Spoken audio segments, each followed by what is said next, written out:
Yeah. Right, we'll leave that. What I'll do with that video that we just filmed is I'll put that up on the end as the credits, because there was some good chat in there. But anyway, ladies and gentlemen, this is Ian from Cherished Vehicle Insurance Services. We're sitting in his Land Rover and we're talking about classic cars that you can actually buy off of Car and Classic, which we're not going to talk about because we did that in the intro.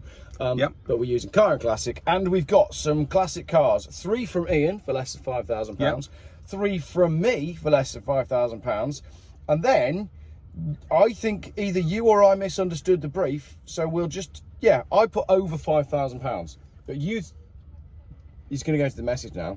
Did I say over £5,000 or did I say under 15,000? I thought I said 15 and above. First of all, you said, have you got some time to spend 5 minutes on Car and Classic? Of course I do. Stupid boy. Best classic cars under £5,000 and then under £15,000. Oh, okay. And then you put 2 of each. Well, I failed to understand 2 of each. Right, so you did 3, and I accidentally did over 15,000. And then further down, you said we can just keep them all below 5 for 5. Anyhow, so we've just got a load of cars that we've seen. We're going to talk about some cars that we found for sale when both of us should have been doing something else. So let's go right in at the top, because for the first bit we did both stick to the brief, which is classic cars under £5,000. You went right in with a 1986 Vauxhall Cavalier convertible. And talk me through your reasoning here. So I used to have, if you're a follower of the channel, then you know I have a slight soft spot for old 80s Vauxhalls. While you're chatting, by the way, the photos are going to be scrolling nicely on the video. And when I say soft spot, like the sill of an old 80s Vauxhall, they're always soft as well. And I used to have a Mark II Cavalier convertible because, well, in my eyes they were cool, and I accept that they weren't cool and they're probably still not cool. However, it is a 4-seater convertible. If you've had a Mark II Cavalier, they're really simple to work on. You can change your clutch without even taking the gearbox out, and you can put 2 kids in the back of it, and you can have the roof up and the kids aren't touching the roof unless the headline is sagging. And it's even got remote boot release, like down the right hand side. I'm really impressed by it. So so I've gone for that. Whether I would pay 4,750 quid, I mean, I don't know, because I remember when they were £500 cars, and that's the problem. But I also accept the market's moved on, and born in 1986, good year, goes a bit grey, a bit like the headlining. Automatic, and we know I love an auto. 3-speed auto, even better. The 3-speed, I was a bit lost at the 3-speed. Yeah. Oh yeah, top gear by 20. It's great. But only done 46,000 miles. And I think, do you remember I asked you last year whether you can go and have a look at one for sale in Malvern? I do remember that, yeah. Do you think this is the car? I think it's the same one.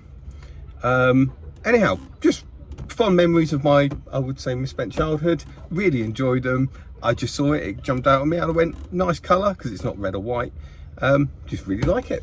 And at 4,750 or make an offer, I think you'd come away with that for closer to 4.2. It's a pretty practical, pretty usable classic car. Yeah, I mean, so many good memories of Mark II cars, and they're just comfortable to drive. We love them.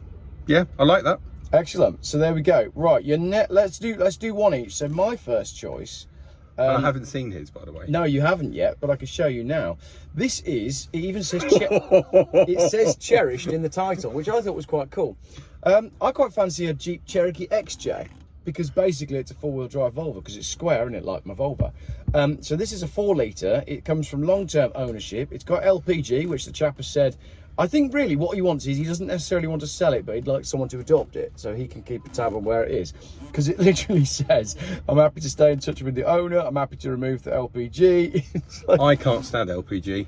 No disrespect to anyone. I know there was a period of time where it was really, really good in the UK, but it's just, I had a Carlton GSI on LPG. Yeah, but it's getting harder to find, it's getting more expensive, and the LPG kits, they just always seem to be fairly problematic. My late father used to have a 110 station wagon V8. Yeah. Proper fuel consumption that was. Yeah. And it had an LPG kit on it. And I remember the LPG kit freezing up in 30 degrees heat. I never really understood how that works. No. So that just put me off LPG. So the LPG's out. I'm sure they're great, but it's just not for me. But a blue XJ, it's on £5,500, but I think I could get that for under budget. I didn't realise we could go over budget. Well, no, I'm not going to. I'm going to turn up with £5,000 cash and get a discount. Right. That was my thinking. So it's not like I've gone over budget. So none of us paid any attention to your text message. Brilliant. Which is funny because it was only a few hours ago. Your next one after the XJ is And this is an interesting one because it's newer. It's a 1999 Yes. Fiat Coupe 2-litre 20-valve turbo. Superb looking car. 5-cylinder, turbocharged, third gear down a slip road onto a dual carriageway. That thing's flying. Yeah. And that's a very, very cool car. And I accept that they're a nightmare to work on. And I know all the negativities about them, but I don't care. Most of the negativities about them are the fact that it's a Fiat, though, which is basically rust, right? Have you ever owned a bad Fiat? No. No, neither have I. No. Never at all. I still stand to say the cheapest car to own and run around in is a Fiat Panda. Yeah, I'd agree with that. Cheap tyres, cheap everything, and they just don't work. They don't fail, they just work. They're brilliant. I do have one major problem with your Fiat Coupe turbo. It's not yellow. Actually, I'll take that back. The biggest problem with it, it's not that nice metallic purpley colour they did.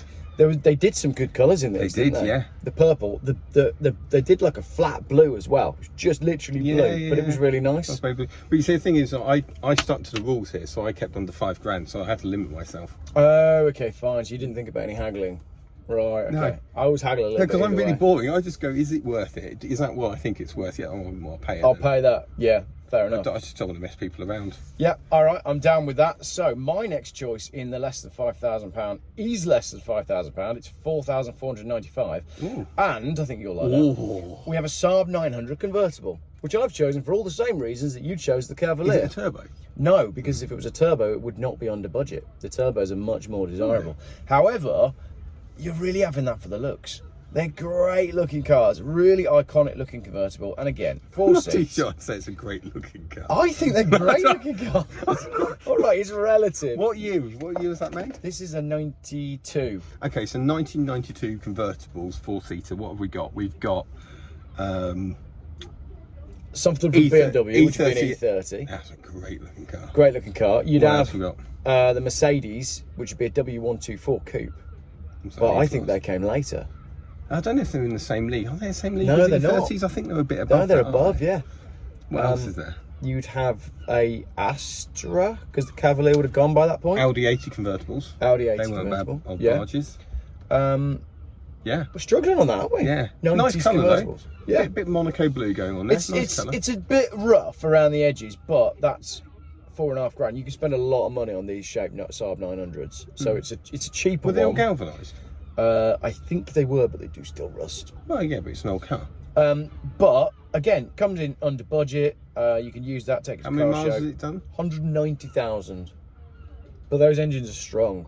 So that's my Saab, right hand Doesn't that drive. say something? That £190,000 car, 190,000 mile car, still commands that money. Yeah, absolutely. That's credit where credit's due. Now your next one, this was beautiful. So this is 1978, so it's tax and MOT exempt. Yeah, we all know my thoughts on tax and MOT exempt cars. £4,600 for an Audi 80 1.6 GLS.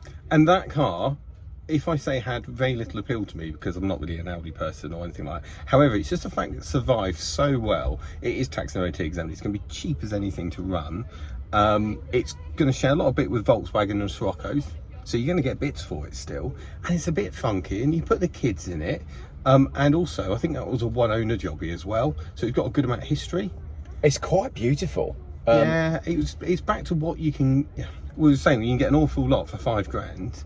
The choice is huge. Yeah. Is that a one-owner job? I can't remember. No, I'm not seeing that it's one owner. It has been repainted, service up to date, brake fluid, oil and cam belt. Engine is same from the Scirocco. So like you said, parts are going to be dead easy. It's going to run. It's going to start. Yeah. A very usable classic. Yep. £4,600, but take that to any car show and you'll be waved onto the front row. Yeah, because there's completely none different. left. Yeah. Excellent choice there, Ian. My final one, obviously I had to put a Volvo in there, but this one's quite interesting. It's €4,500. I saw this. Now you see this. You knew I was going to new choose dilemma here is because I saw lots of things for sale in Portugal. Yeah. And because I had my £5,000 budget, I actually worked out how much it would cost me to drive it back or get the ferry back, and I budgeted that into my outlay. Okay, you did. I really went for this because there was an awful lot of two-door discoveries that I'd had as well. Well, I apologise then for not taking it too seriously. I'm going to drive that back. I'm going to go over there. I'm going to pay him €4,000, which will leave me a little bit of change. Buy a couple of cars in Portugal and drive them back. I really want a two-door Mark II Cavalier, a Skoda GT. I think we should, because there's some cheap stuff in Portugal, and it's not even that far away. No. So, if you want to see Ian and I do a challenge where we both buy a cheap classic car in Portugal and drive it home, then when we say challenge, we're actually translating to like an explanation to my wife as to why I did it, not just I did another car. No, darling, I did it for YouTube. Yeah, definitely. Does that work? Anyway, so there's a Volvo 244, 1976, so once again, tax and MOT exempt.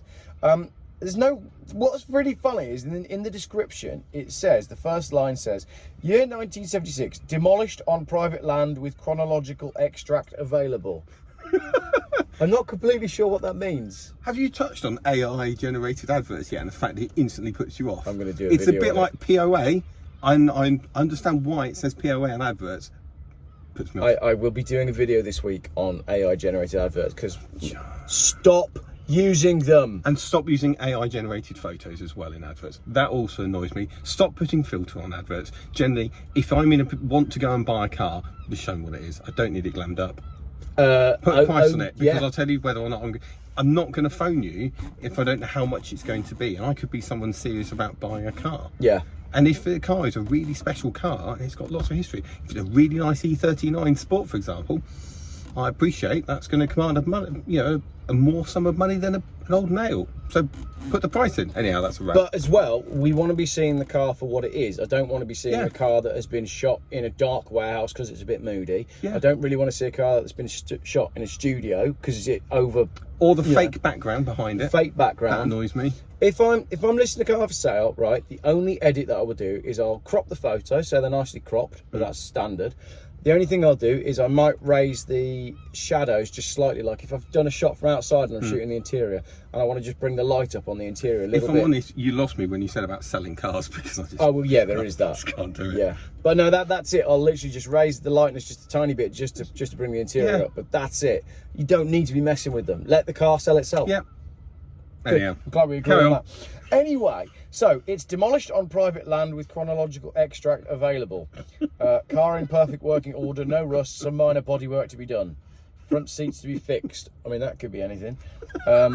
Visible in Teramo in Italy. So, ooh, that would be nice. Road trip, yeah. Oh, that would be nice. You get a flight out there for about 39 quid with Ryanair, as long as you don't take any luggage. And then drive it back. Yeah. And it's a Volvo, so it'll probably just work. That would be nice. Manual 4-speed. So there we go. Right, on to some of the more expensive cars then. So this was, you understood it as less than 15 grand, but to be fair, mine is. And then I've got one that's expensive. So let's talk about those. You have this, which is a 10, is this 10 grand or is it 10 grand or offers? No, it's 10 grand asking price. Okay. Yeah. 2002 BMW Alpina B3 Cabriolet Switch-Tronic Auto. Now, if you know me, you know about my store, my E46, which I really regret. Real soft spot for E46s. Really like Alpinas because they're not M cars, and it's the right colour. It's automatic because you like an auto. I like automatic. It's got wood trim, and we all know I like wood trim and black leather interiors. So, and I actually started looking and thought, for 10 grand. For a generally unique car. Just seeing if it's got the production number and how many there were. So that's number 143. There can't have been many of them in the UK. No, but I mean, even if there was 1,000, you hardly ever see any of them. No. And it adds a bit of sparkle. I like it. I think it's very, very cool. A very cool choice. And you generally could drive that every day. Because that's what it was designed to do at the end of it. It was designed to go and be used every single day. I like them with the Alpina graphics down the side though. Oh, do you? Yeah, I like the stickers. Don't like those. Do you remember the old E39, the old replica you had? This is my BMW B10 3.3 Alpina. Of course it's not, it is a 2.8 replica, but in 2023 you can be what you want to be. Oh, the estate, you didn't like the graphics? No.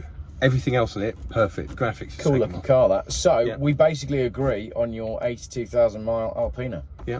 That's lovely, and I didn't think to look for something like that. Price wise, I don't think that's unreasonable. Nope. With the way BMW car prices are going, because if that was an E30, it'd be 5 times that amount at least. Yep. So good time to buy an E46. Yep. I still think they're going to get hammered by taxes though, but never mind. Well, that's a 2002, so it's not too bad at the moment, but it ain't going to get any easier, is it? Especially with pay per mile coming in, but that's a video for later on as well. I know.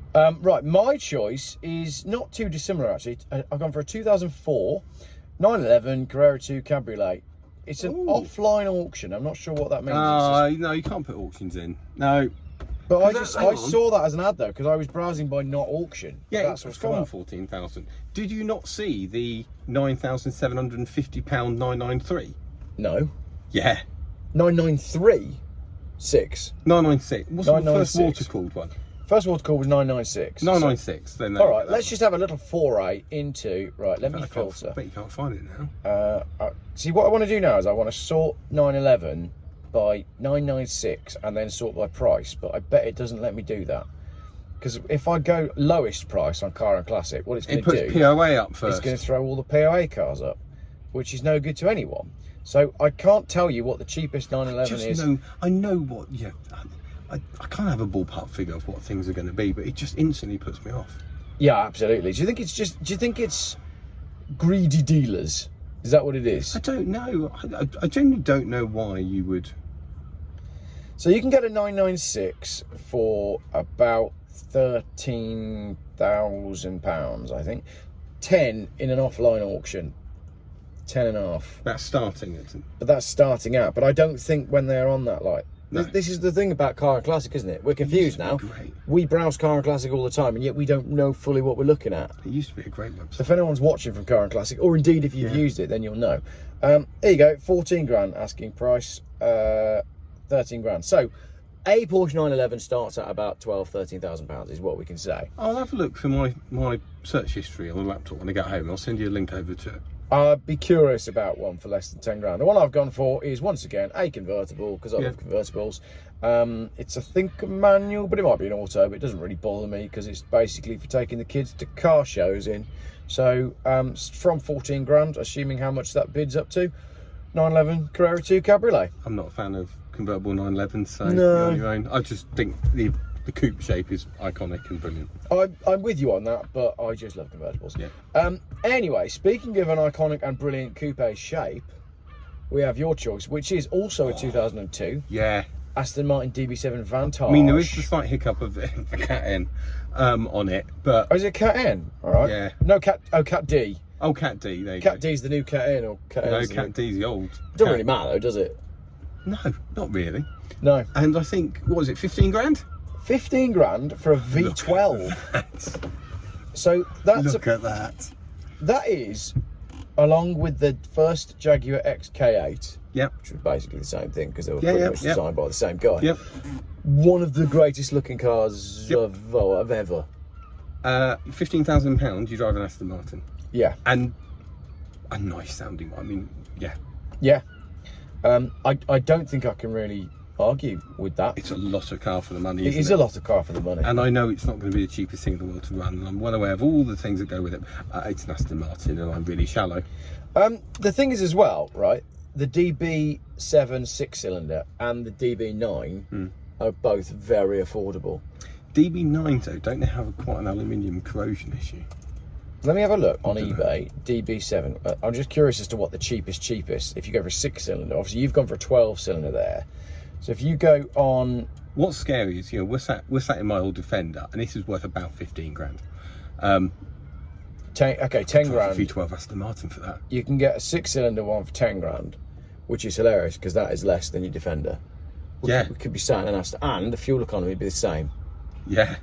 We could be sat in an Aston Martin. An awful lot quicker, wouldn't I? So tune in next week when Ian will have traded in his Defender. The only bad side about that is I live in South Northants, and our county council are replicating basically World War I battlefields with the craters in the road. Yeah.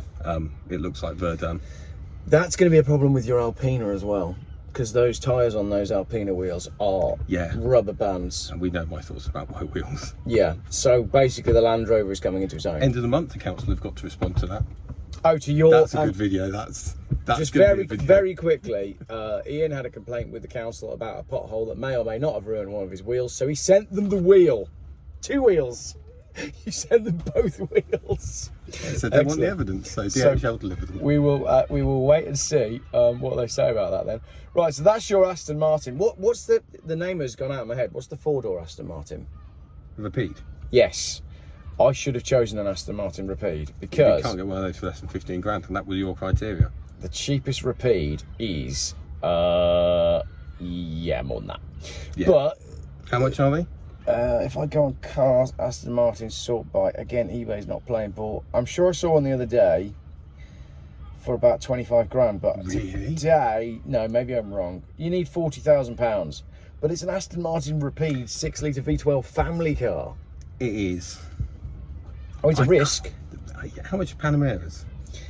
Panameras are cheaper. See, I used to waft around in a Panamera many years ago, which we borrowed, and I really liked that car. I know it was ugly at the back, I'm well aware of it, but I just really liked driving. They are ugly from the back, but... How much are they? Like 13 grand. Oh, well, that's nearly Taycan money, that I is. know. Nearly Taycan money. See what you did there? Right, let's have a little look at mine then. So, you've then got... Let's do yours next, actually, which is because you've stuck to the brief. You've got a 1973... Citroen D Super. Well, look, there's a DS, isn't it? Now, we did have to go abroad to get that. So where are we going? I assume France. We're going to France for this one. Because DSs, they used to be quite cheap, and they're not anymore, because I think everyone's realised that they're really pretty cars. They're great to drive, and they are brilliant to drive. A friend of mine has got the DS you actually want, because he drives it. The interior's got cracked leather, and it's got battle scars on it. But it looks nice, you know, but it's got battle... it's just great. It's left-hand drive as well. It's got column change. Yeah. And he's let me use it for a sort of week or so the other year. And I took my kids to school, and we got out in the morning, and we started up, and the suspension went up, and the indicators are on the C-pillars. It's just a great-looking car. And I think if you want to have a classic car, which... Yeah, you can do some miles in, it's going to be reliable, it's going to have enough grunt to get up and go, but still has a sense of occasion about it. That's great. I think as well, you've got to have a classic car that you can do a day's driving in and you're not dead by the end of it. Oh, and that's that. And that's that. Maybe I'll ask him politely if I can borrow it again so we can do a video. It's just, they are just lovely. Maybe we could drive a Citroen DS to go fetch my Volvo in Italy. That'd be great. Very comfortable. Much wine would be consumed.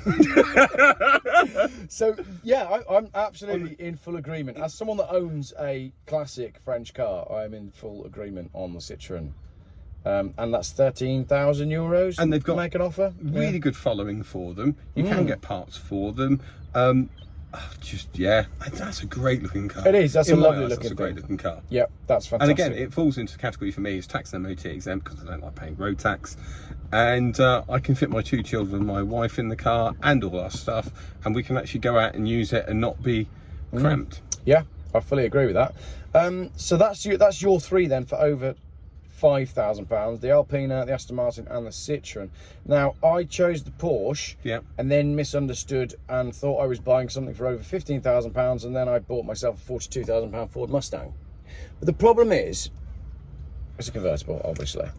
So it's a 289, it's a manual, it's a V8, and it's Cabriolet with a beige roof. You don't sound impressed by my Mustang. They're lovely. Have you driven one? No. Well, I've driven a modern one. I've not driven an old one. There's a sense of occasion about them. Yeah. I'm guessing it doesn't drive like a Mercedes Pagoda. It's just...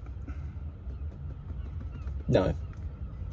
There's nothing... If you know me personally, you know I quite like my Mustangs.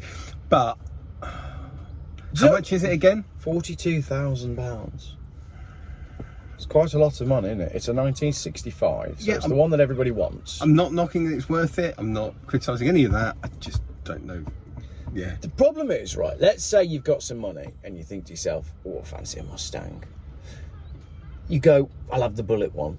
And then you second guess yourself and you go, don't really want to just be seen to be copying that, because that's predictable and it's what everybody else does. So then you look for something else, and there's that many Mustangs for sale. Have you seen, are you coming over to Banbury later or not? No. So there's a great classic car meet called Banbury Classic Car Meet. It happens on a Wednesday evening, and there is a patina Mustang that turns up. Yeah. And if I haven't shown you pictures, I'll send you some pictures so you can put on the video. And it's a coupe, it's wears all its scars, it wears a bit of rust. It's perfect. It's absolutely perfect because it's not completely restored. And the owner's a really nice guy as well. And he knows his Mustangs, you know, he really knows his Fords. Yeah. But it's just, I don't know. I just think for 40 odd grand. The thing is, when you start, and maybe for the next video we can do this, it's a lot harder when you say, oh, no budget, buy any classic you want. It's a much more difficult thing to do than shop it on a budget. I cannot bring myself to spend money I can't imagine having, if that makes sense. So it's like, if I go a big Bentley from the 30s, yeah, completely get it. Yeah, fine. £1 million or whatever. Otherwise, other than that, I just sit there going, like 50 grand? I don't know. Yeah. So, Geoff, what did you do with that £50,000 we gave you to buy a car? Well, I bought a £5,000 classic, and then I bought guns and land. Just pay my mortgage off. You know my thoughts on this. Yeah, I just don't want my mortgage anymore. So, difficult when you start shopping. Did I send you any more? Did I send you any more links? Was there one more that I missed, maybe? Well, you got your lovely E46. But I think really you need to go back to the Project Datsun 240Z. Let me pull that up then. I know. You did send me that one, and then I thought, well, it's too much of a project, so I'm not going to include it. But if you... What do you mean you're not going to include it? You haven't stuck to your own rules. Well, I didn't realise that I hadn't stuck to my own rules. But a Datsun 240Z, oh, come on. What a great looking car. Talk me through it. It's beautiful. I know you like a project. No, I don't. Well, it's just that everything you drive is a project. Land Rover's a project. Every Land Rover is an ongoing project. This is true. Your 320 diesel is basically an ongoing project. Is that on the road at the moment, the 320 diesel? Yeah, it's in the barn, because I've got this out. Okay, good. I've got a new bumper for the front. You know my bumper bit was battle scarred? Yeah. I've got a new bumper. Correct colour, £65. Bargain. Yeah.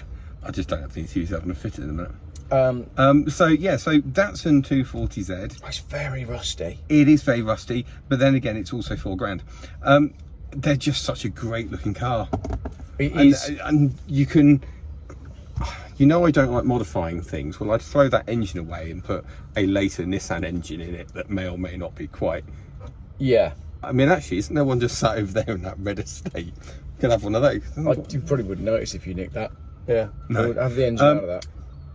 Yeah, just have a more modern Nissan sort of potentially turbocharged engine just to make it really go well. Paint it dark grey.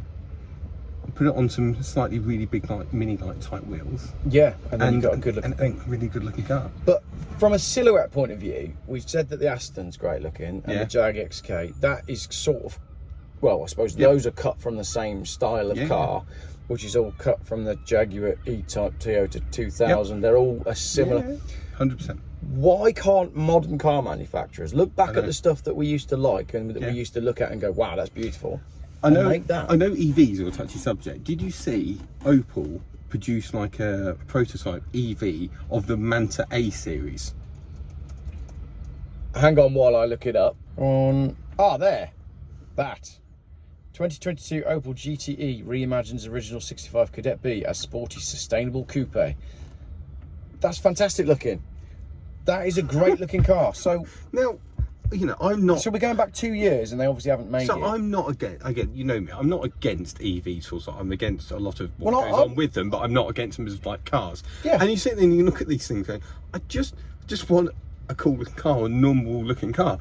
It doesn't need to have really flashy colours or different coloured wheels to point out the fact it's an EV. Let's just make cars. And you look at things like that, you just go, yeah, that's cool. Yeah, it's very cool, and it would sell.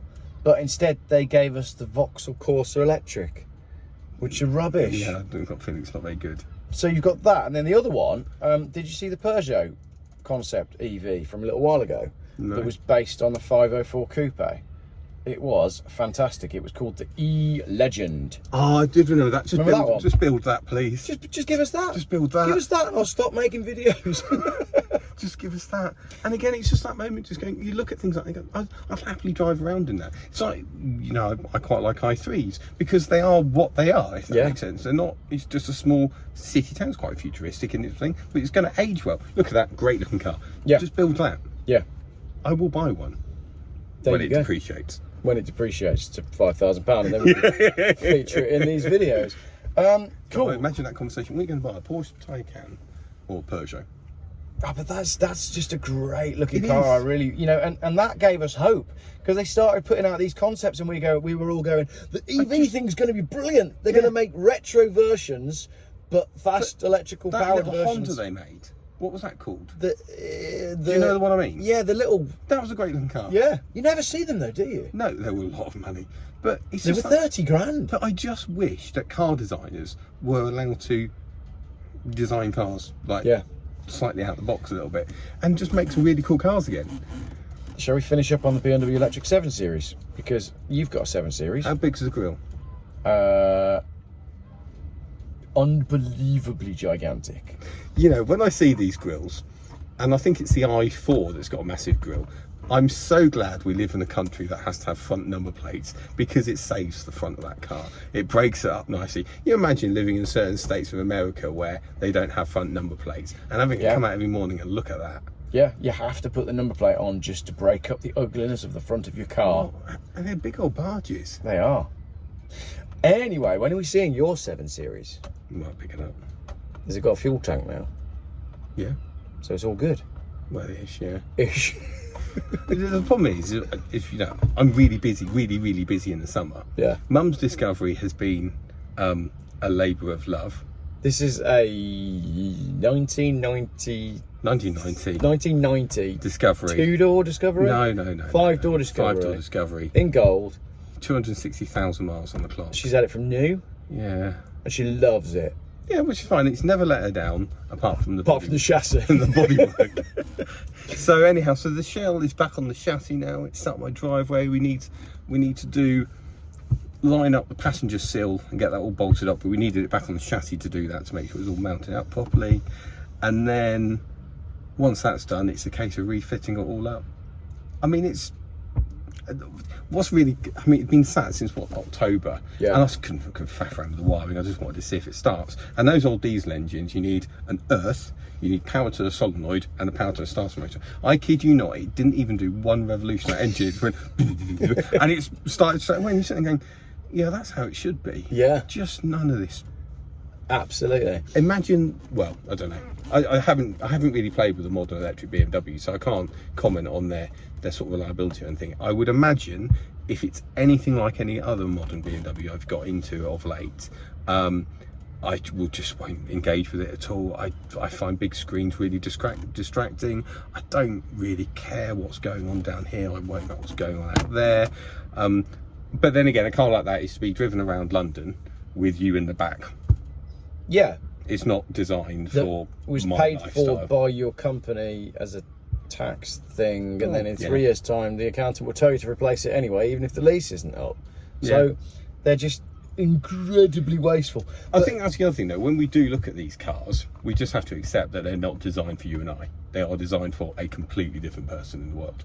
Okay, so what we've discovered in the conclusion of this video is that the car industry, in terms of new cars, is not for the people that like cars. That's basically it, isn't it? Yeah. Unless you've got loads and loads of money and don't mind having touchscreens. Because I was talking to someone yesterday who was discussing the new 911 GT3, whatever. It was £250,000 worth of.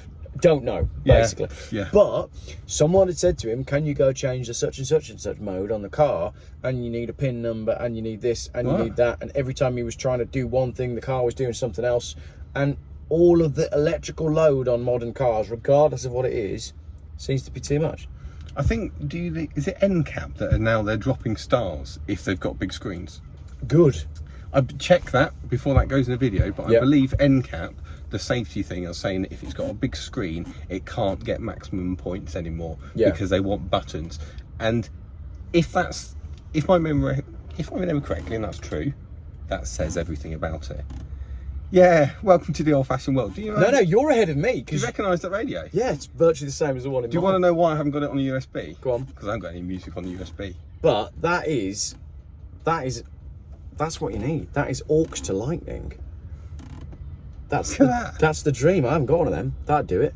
I have USB to lightning and it works a treat. And mostly I run my music off a USB stick. So I download it as MP3s, like the old fashioned way. Yeah. Put it on a drive and stick it in. Because then it just plays. Yeah. And when you go through an area with no internet or no signal, your music carries on. I will either have the radio on, or I just put Amazon Music and just put it on shuffle. Just to see what happens. Just see what happens. You can't hear anything in any case in this thing. Something makes it's literally just when you come to like a slower speed, you go, oh, that's what I'm listening to. Yeah. And then you just keep singing the same song in your head until you slow down again and realise that it's actually a different song, and you've just been singing that same song for the whole of the M40. Excellent. Cool. Thanks very much for joining me for a video. Let me know in the comments which of the cars that we bought you would have bought. And which one would you have actually out of those? Do you know what? I was thinking about this, and I think it would be between the Saab Convertible and the Volvo. Assuming the Volvo runs. No, you can choose any of my cars as well. I know. You can accept you're wrong. All right, okay. If I'm going to accept that I'm wrong, it's the Audi 80. Is it? Yeah, it is. Yeah. See, I'd have gone for the Alpina. The Alpina. Yeah, it's just a good, great looking colour. Again, like, it is, but the problem is, if we turn up at the same show and I'm in the Audi 80 and you're in the Alpina, they may wave us onto the same row, but my car was half the price of yours. Do you know where your idea there falters? Because I'd be in the south of France in that car. I wouldn't be in the UK. I'd be in the with the roof down. Yeah, on some roads that aren't full of potholes. Anyway, let us know when the council send your wheels back. Or just a cheque. Or a cheque. It's 181 quid. That's all it is. It's a used wheel.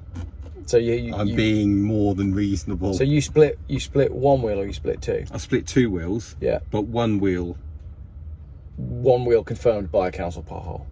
Yeah, one wheel. Well, both wheels were definitely council pothole jobbies. Yeah. But one wheel, when it got damaged, I had another one sat down the side of the house in any case, so I just used that. Yeah. One. So you had a spare. So I wasn't out of pocket, if that makes sense. Yeah. But yeah, the other one was used wheel and another tyre. And we know how much I love run flat tyres. Yeah. Literally, the crack is just amazing in the wheel. Yeah. And if I've taken photos of the road, and it's just shocking. And then it's when they sit there and they say, oh, we have no reports of it. And you go on their own website and you screenshot it and go, you literally have over 130 reports in 2 weeks on this road. How can you say you don't know anything about it? Yeah. And then their estimate time to repair was 27 weeks. Yeah. But if you go down that road in a Porsche, kill yourself, they'll fix it next day. One guy who was cycling, his bike came off. And I think, funny enough, the roads then got shut and resurfaced. Next day. I actually feel sorry for that guy because, I mean, the potholes, that water just sits on that road and it goes perfectly level. And if you're a cyclist and you're just on like one of these tours where they all go cycling around, how on earth are you meant to know? Well, you're not going to know until you've come off and eaten your teeth. No, when literally he was on a really expensive bike and it made an absolute mess of it as well. Yeah. Hey, he's all right, but... Yeah. Well, good. Excellent. Story for another day. On that happy... There's lots of stories for another day that came out of that video, aren't there, really? There is, yeah. So there's many things to catch up on, including your 7 Series. Portugal. Go and buy cars my wife doesn't want me to own. Yeah, let's do that. Yeah. Banbury tonight, classic car show. Banbury tonight, classic car show. And then you're doing this Devon one at the weekend. Yeah, Devon. That's Powderham Castle historic vehicle gathering. That's really good if you're near that neck of the woods. Praying for sunshine. We've got a 6x3 metre gazebo. Yeah. And there's a bar. Cool. And there's steam engines in the evening. I saw the pictures and it looked really good. It's really, really good. I might throw the tent in the car and see if I can persuade the family to come down. And it's near enough the coast as well, so there's more than just when your family gets bored of cars, or you get bored of cars, you can just literally go 10 minutes down the road to the coast. Cool. And have an evening by the sea. What more can you want? Exactly. Thank you very much, everybody, for watching. If you need classic car insurance, Cherished Vehicle Insurance Services, tell them Geoff sent you. Ask for Ian. No, don't ask for Ian because you don't. Well, you can ask for me. You can ask for Ian. It just depends where I am. Yeah. I might be sat in the car with you. You know. Thanks, everyone.